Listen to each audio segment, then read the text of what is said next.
Jeff, can you just talk about that idea again of identifying to somebody other than the QI?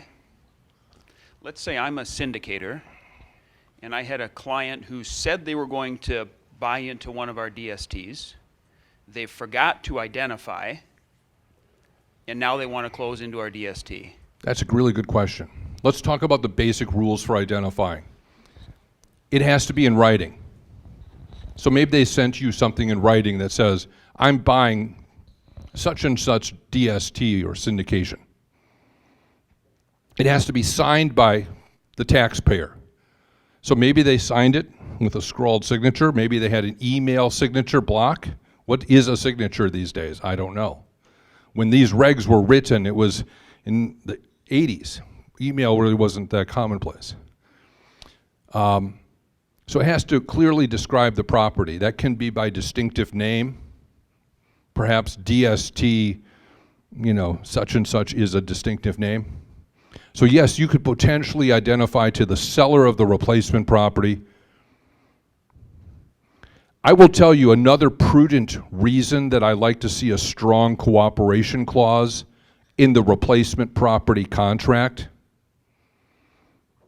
is that the purchase agreement itself could constitute an identification. It's in writing, it's signed by the purchaser, it clearly describes the property, and if you put a very strong affirmative clause that the purchaser intends to purchase this property to complete an exchange as part of an interdependent plan to defer taxes, I think you got it made.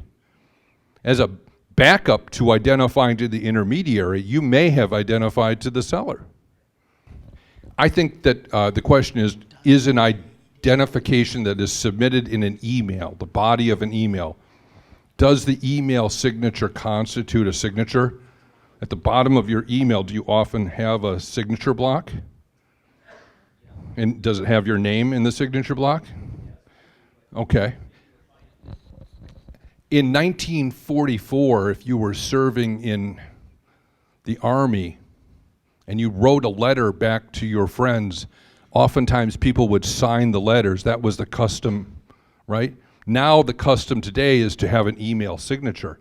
You don't typically make a scrawled signature and stick it in every one of your emails like you did in the 1940s. So I think that probably is an electronic signature. Is it an affirmation that you're putting your name to this communication? I think it is. But who knows? I'm not 100% sure because there hasn't been a case to litigate it. Great question, though.